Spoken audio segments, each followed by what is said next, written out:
Hey, Brent Haggerty, Gulf Premier Sarasota. Welcome to my channel. Today, you're going to want to stick all the way to the end because I'm going to be looking at 27 of the top housing market analysts in this country. When companies like Bed Bath & Beyond, according to Reuters, are filing for bankruptcy, you know that something really, really big is happening in the U.S. economy. But it's not just in corporate America. One of the largest driving forces in U.S. economy is the housing market. Now, we've had 124 consecutive months up until June of this year of a price market increase. But since June of 2022, we've had consecutive months where the housing price has decreased. Today, we're going to look at facts and figures. 27 of the top analyzers, I'm talking names like Redfin, Zillow, Realtor.com, 24 others. You're going to want to stick around until the end because we're going to start with the most optimistic opinions. And then we're going to go to the most maybe pessimistic or realistic, depending on your point of view, as to what we can expect by the end of 2023. That 2.4% housing market correction since June of this past year puts us as the second biggest housing market correction since post-World War II. Now, that's already big. How much bigger could it get? Let's begin with number one of 27 analysts. After that pandemic housing market increase that took us to an unprecedented 41% increase in just 2.5 years, we're now going to look at what could be the beginning of a very serious slip that would be measured in our lifetime in 2007 to 2008. Realtor.com is one of the most popular. It's where most people go to get their first glimpse of what's happening in the market. They're the most optimistic of 27 of the analysts. They say that we're probably going to see a 5.4% increase in the price of housing in 2023. Keep in mind now, they are the most optimistic and their job is selling houses. They don't want anyone to feel that the housing market is crashing because that could put fear into them. It would cause a run on the bank. Kind of hard to support that when interest rates are at 7.4%. Home.LLC predicts that home prices will increase by 4%. CoreLogic predicts that homes will rise in price by 2.8%.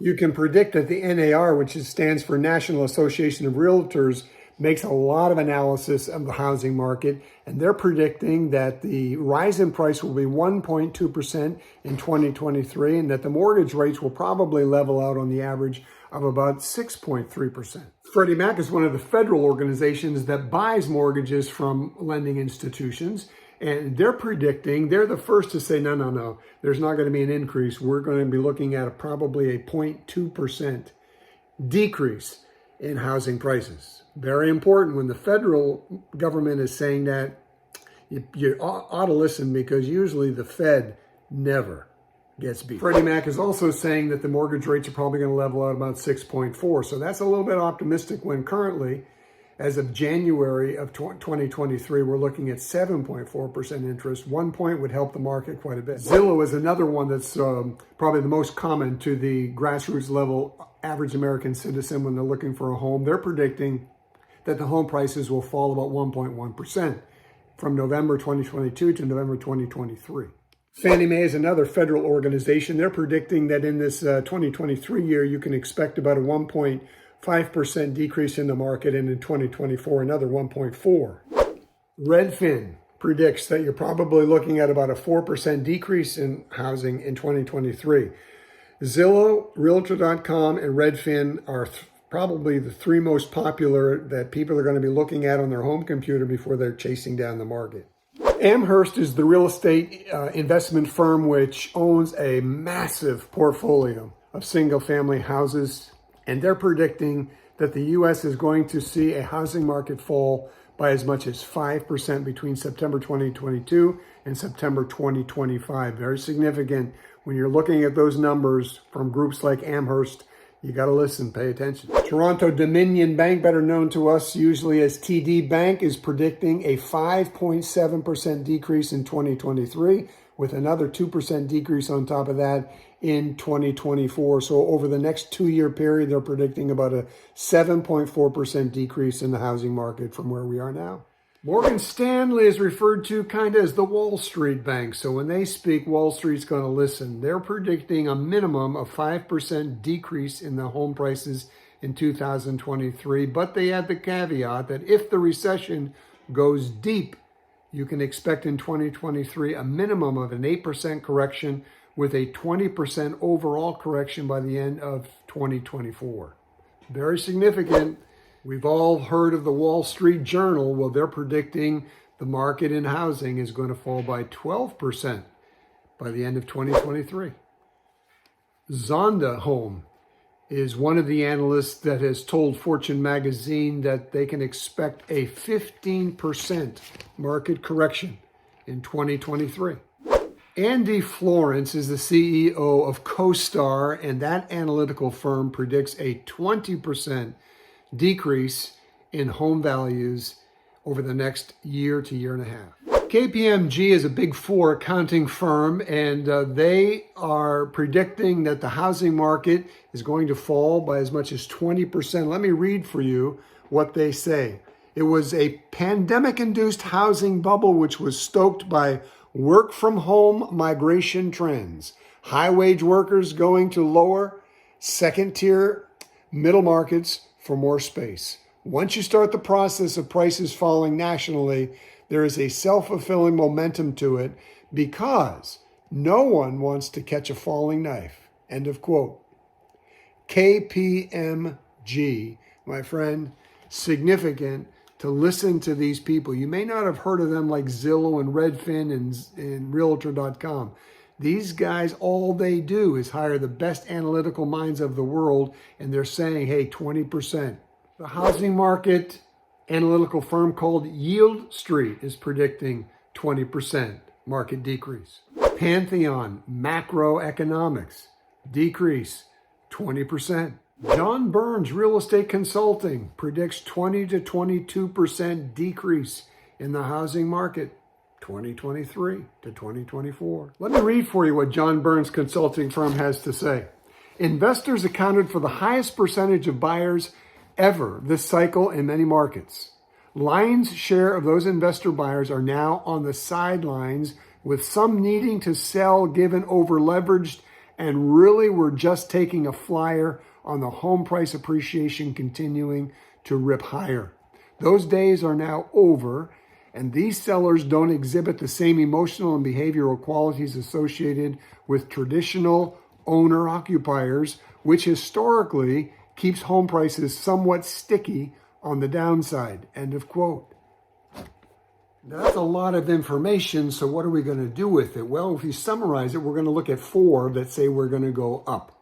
You got Realtor.com, Home LLC, CoreLogic, and National Association of Realtors. If you average all of their opinions together, they say we're going up by 3.1%, but you've got 23 other experts where all they do is analyze the real estate market, and they're saying we're going not up but down, and when you average those 23 together, it's 18.3% heading for a crash landing in the US real estate market. Now, I've given you some information.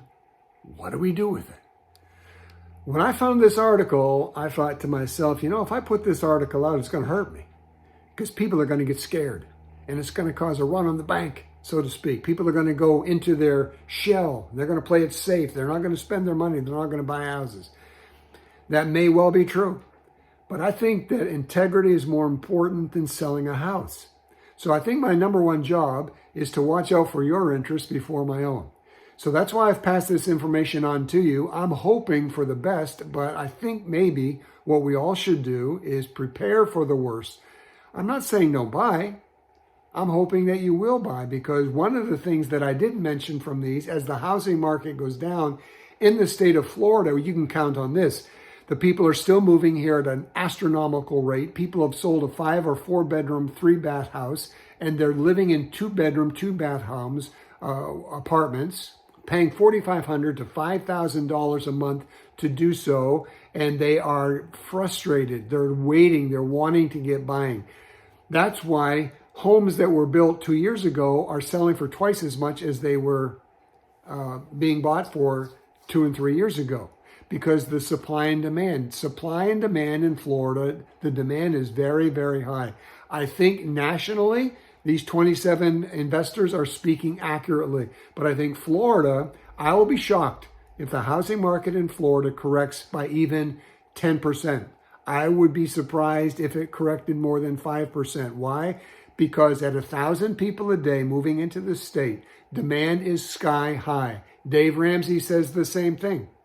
National average. You're going to be different in Florida. You're going to be different in Texas because people are moving from a lot of the other states into those 2 states primarily. Florida is going to be a safe place. If you want a rental, Florida is a great place to rent now, because for at least 2 years, I cannot see anything except increases. When you're getting $4,500 to $5,000 a month for a 2-bedroom, 2-bath apartment, you're pulling in $48,000 to $60,000 a year in rental. You can get $300,000 to $330,000, 2-bedroom, 2 baths, and bring in $48,000 a year. And I'll look forward to hearing your comments, researching what you tell me you'd like to know, and I'll see you real soon on Gulf Premier Sarasota.